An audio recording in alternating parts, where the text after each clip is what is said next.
Olá pessoal, hoje eu vou comentar a prova de 2022 verão da PUC, uma prova muito bem elaborada, com uma questão difícil que foi a última, da parte de humanas, que foi a 70, mas a gente vai falar dela oportunamente. Vamos começar com a 64, que fala de globalização. Uma das características mais importantes do final do século XX foi o chamado processo de globalização, que embora tivesse como eixo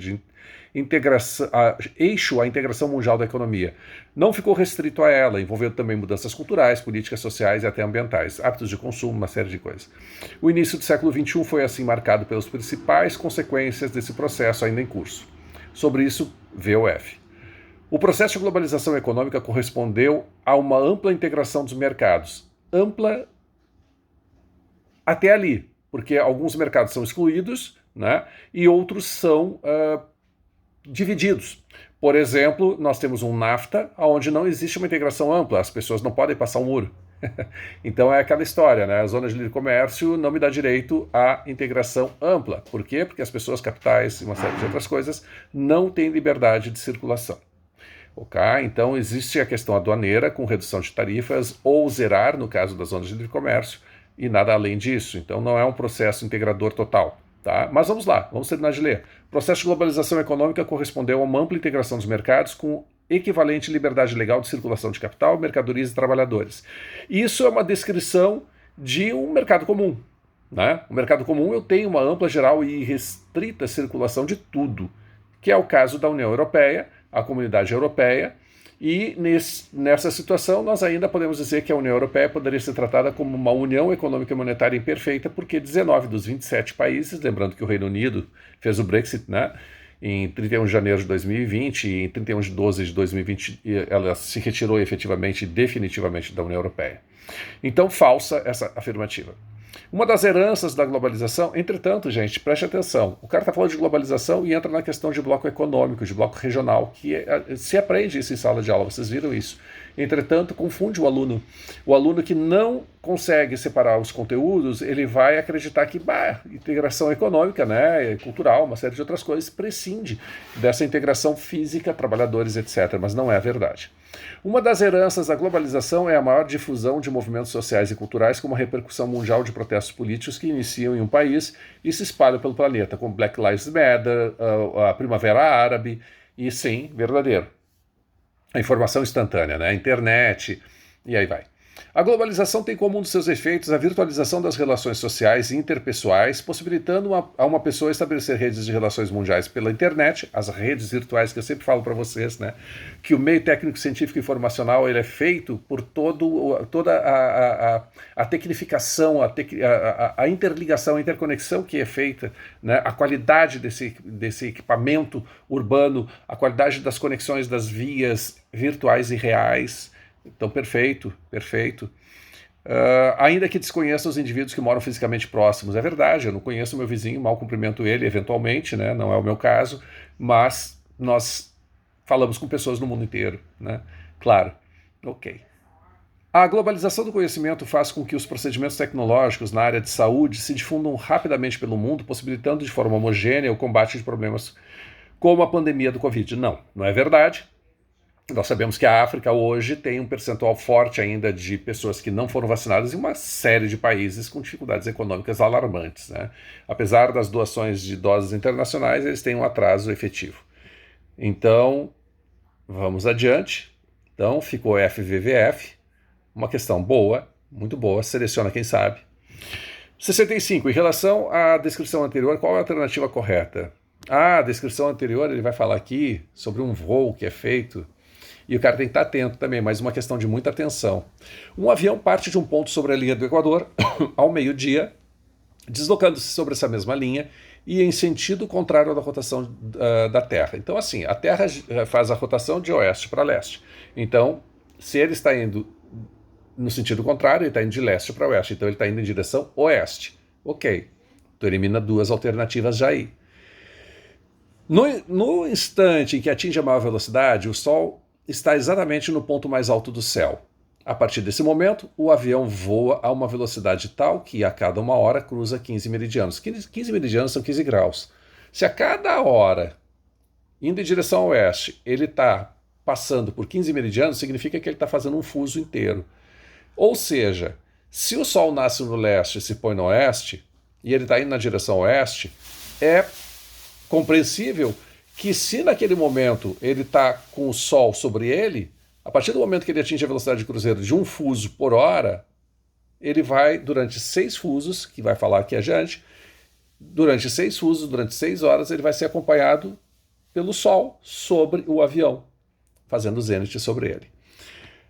Ok, a partir desse momento o avião voa a uma velocidade tal que a cada 1 hora cruza 15 meridianos. Depois de 6 horas de voo com velocidade e altura constante, o piloto informa sua longitude à torre de comando para a preparação do pouso. Questão 65. Em relação à descrição anterior, qual é a alternativa correta?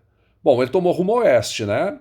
Percorrendo uma distância longitudinal de 90 graus, 6 vezes 15 graus, né? Perfeito, 90 graus, e com o Sol sempre na mesma posição em relação ao seu corpo.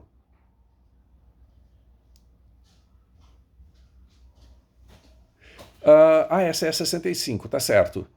Sim, olha só, como o Sol está sempre na mesma posição em relação ao seu corpo, é aquilo que eu acabei de falar, né? Durante 6 horas é como se o Sol estivesse fazendo, ele está acompanhando um zênite permanente, né? De 6 horas, na verdade.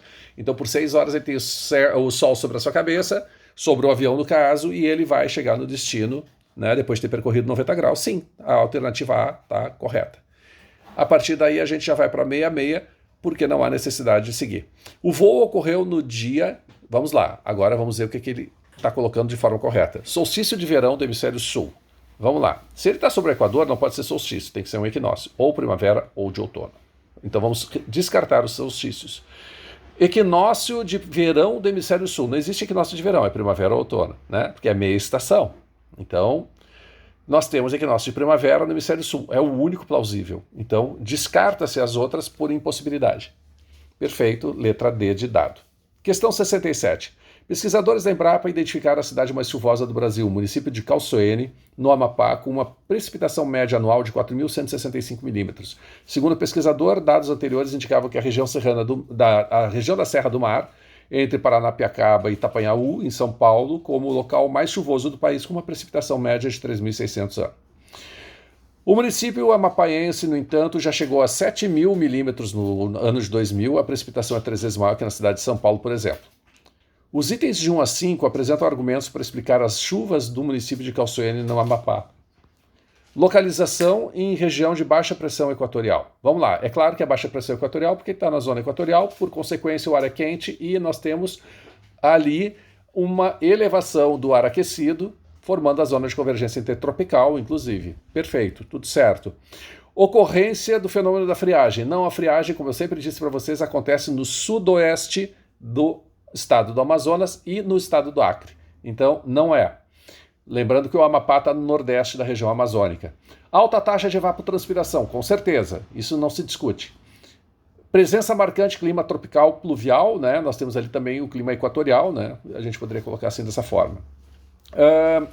Presença marcante de chuvas convectivas, com certeza, chuvas de verão, chuvas por convecção, o ar quente sobe. Chuvas orográficas a barlavento da Cordilheira dos Andes. Cordilheira dos Andes, gente, ela vai estar muito a leste do Brasil, ali na região do Amapá. Esquece, não temos cordilheira.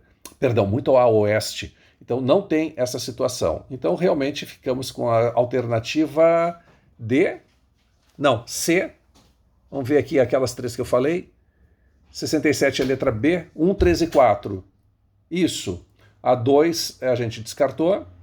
1 ok, 2 descartamos e 5 descartamos. Chuva orográfica dos Andes. Perfeito. Questão 68. A Pontinhos abriga o maior número de refugiados do mundo. Nós vimos que é a Turquia. Tá? Perto de 4 milhões e 100 mil, incluindo 3.700 de pessoas vindas da onde? Da Síria. Vimos isso em sala de aula. Olha que maravilha, mais uma boa. E quase 400 mil solicitantes de asilo e refúgio de outras nacionalidades. É o relatório da Acnur, né, de julho de 2021. Especialistas em imigração concordam que a iniciativa de receber tantos imigrantes é motivada principalmente pela falta de apoio internacional para lidar com a crise dos refugiados e pela crescente pressão doméstica sobre essa questão. É impossível assumir o fardo dos refugiados por conta própria e de outro êxodo adicional no norte do país vizinho, que no caso seria a Síria. Portanto, tornou-se uma decisão emocional e abriu as suas fronteiras no que só pode ser descrito como um ato de desespero. Ó, outra dica aqui, especialista de estudos de migração do Bósforo, né? Bósforo Dardanelos tem a ver com Turquia. Esses estreitos que conectam o mar Mediterrâneo com o mar de Mármara e o Mar Negro. Ok, agora nós vamos ver Oriente Médio. Ok, o mapa está ali. Os países que completam corretamente as lacunas na ordem que aparecem no texto e seus respectivos números no mapa são. Vamos lá. A Turquia está no 1. Perfeito. Depois nós temos a Síria no 2. Resposta, vamos conferir aqui. Essa é 68, letra C. Perfeito. 69. Pessoal, esse mapa eu dou para vocês fazerem em sala de aula. Sala de aula não, eu dou para vocês fazerem no livro. É um dos mapas mudos. Olha que bonitinho, né? Que ótimo, né? O 5 ali é o Afeganistão, tá? Os demais vocês devem saber, né? Eu espero. Olha, tem URGS ainda. Vamos lá. Alguns estão sem número, tá? Alguns mapas ali. Alguns países. Questão 69. Leia um trecho da entrevista do professor Jorge Romano acerca do bloqueio do Canal de Suez no Egito, ocorrido em mês de março de 2021. Eu passei essa notícia para vocês, isso foi falado na imprensa. Isso tem relação com aquele Evergreen, que é o navio que ficou 2 semanas trancando o Canal de Suez, um navio de contêineres gigantesco, e impediu que mais de 200 navios transitassem por ali. Só nessa foto, nessa imagem aqui, viu? Não é foto, isso aqui é uma imagem plotada. Nessa imagem, reparem aqui, olha a quantidade de setinhas multicoloridas que nós temos aqui. Isso aqui tudo são navios que ficaram trancados, presos do Golfo Pérsico ao Golfo de Omã, até o Mar da Arábia, até vir aqui o Estreito de Bab el-Mandeb, entrar no Mar Vermelho e aqui o Canal de Suez, conectando com o Mediterrâneo. Eles não conseguiam despejar de lá para cá e daqui para lá. Ou seja, foi um horror, um horror. Centenas e centenas de navios todo dia trancados na circulação, ligando o Oceano Índico, né? Porque nós temos o Oceano Índico e o Atlântico sendo ligados entre os mares Vermelho e o mar Mediterrâneo. Olha que loucura. Então vamos ver o que isso causa e o que tem a ver com a questão. Sobre o bloqueio que durou 6 dias, não foram 2 semanas, que eu me lembro, foram 2 semanas. Ah não, 2 semanas até tirar o navio. Tá? Foram 6 dias de bloqueio. Sobre o bloqueio que durou 6 dias e fez parar mais de 400 navios com milhares de contêineres, as consequências não foram as piores possíveis, segundo o professor. Foi um episódio superado relativamente rápido. Poderia ter demorado 2 semanas ou quem sabe até mais, mas vai demorar ainda algumas semanas até normalizar, porque o comércio é planejado com um determinado ritmo e fluxo, e isso acontece num momento em que o mundo está impactado pela pandemia. E a própria pandemia já mostra como o mundo está dependente de cadeias de suprimento com pouquíssima flexibilidade. Analisa o professor, que explica que 12% do comércio mundial passa por essa rota. Olha que louco. E sem contar que 33% do petróleo exportado no mundo é produzido pelos países da OPEP ali no Oriente Médio e transportado através dessa mesma rota. De acordo com o texto, fica evidente que os impactos gerados pelo bloqueio do Canal de Suez são desdobramentos causados pela formação de holdings como o modelo de gestão fabril. Holdings aqui a gente vai descartar, e eu vou lembrar para vocês o que é uma holding. Holding é uma empresa que detém todo o patrimônio das empresas do grupo, né? E faz com que essas demais empresas produzam livremente e paguem aluguel. Normalmente é assim, tá? É um dos processos que se usa para se ter a holding, né? Para concentrar lucros, para distribuir para os acionistas ficam donos dessa holding e a holding recebe aluguéis, por exemplo. Mas todos os prédios dos grupos pertencem à holding, então eles pagam aluguel. É uma forma de fazer gestão de recursos, tá? Mas também a holding é detentora das ações, do capital dessas empresas, tem uma série de coisas aí que não é só isso. Mas tudo bem. Então, holding extrai. Tá? Vamos ver just in time. Pelo emprego do just in time como modelo de gestão fabril e pelo emprego do just in time como modelo de articulação internacional. Just in time não é de articulação internacional, não é um modelo geopolítico. Então, nós temos um modelo fabril, que é ligado ao toyotismo, né? O just in time nada mais é do que vendi automaticamente os meus fornecedores, né, os sistemistas, no caso de uma montadora, eles vão entregar as peças para eu montar aquele produto vendido. Ou seja, eu faço a venda primeiro e depois eu faço a produção. Isso é muito inteligente e foi criado por Eiji Toyoda, um funcionário, um engenheiro da Toyota, Nos anos 50 ele começa a pesquisar em Detroit, nós já falamos sobre isso, e aí, no final das contas, nos anos 70, o mundo adota como processo produtivo mais inteligente e econômico, evitando o quê? Uma crise de estoques, como teve na crise de 29, que foi um excesso de produção dentro do processo fordista com já a gestão taylorista, e aí a gente não vai entrar mais nisso agora. Ok? Então, resposta letra B, emprego de just-in-time com modelo de gestão fabril. Vamos conferir se o gabarito está assim mesmo. 69 é B, maravilha. E agora vamos para a questão chata, que muita gente, né, pode não ter gostado, mas quem lembrou que a extração da bauxita, que a bauxita é uma rocha sedimentar, que é uma extração de depósitos lateríticos, tem até questão na questão de prova no livro de exercícios, mas olha, quem lembrou isso está de parabéns, porque realmente não é um assunto que a gente vai a fundo, porque se a gente for falar de produção e extração de todo tipo de mineral, nós vamos enlouquecer vocês e nós também vamos enlouquecer. Então, espero que vocês tenham lembrado, tá? O alumínio é um metal largamente utilizado no cotidiano, especialmente devido à sua leveza e resistência à corrosão. Embora seja observado em rochas, bom, agora deixa eu fazer um comentário. Pode ser tanto magmática quanto sedimentar. Sabe por quê? Porque as rochas magmáticas, elas têm alumínio, assim como as sedimentares.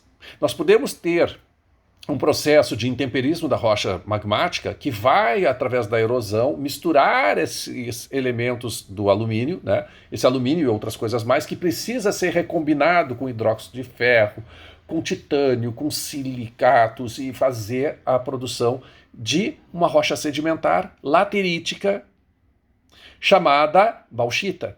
E a partir da extração da bauxita, do seu processamento, refinamento, a gente vai ter a alumina que produz o alumínio. Ou seja, são processos subsequentes, um processo natural e um processo antrópico.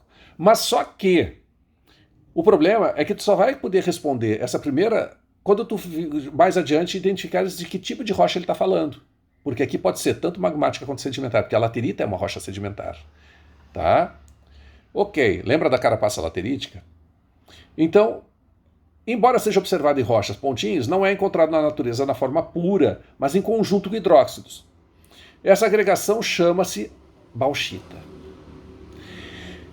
Essas formações podem estar localizadas em regiões temperadas. Eu lembro também que bauxita eu coloquei no material de vocês. Tem nas riquezas minerais brasileiras. Então, essas formações podem estar localizadas em regiões temperadas, porém a maior parte encontra-se em regiões tropicais e, em geral, é produto da laterização.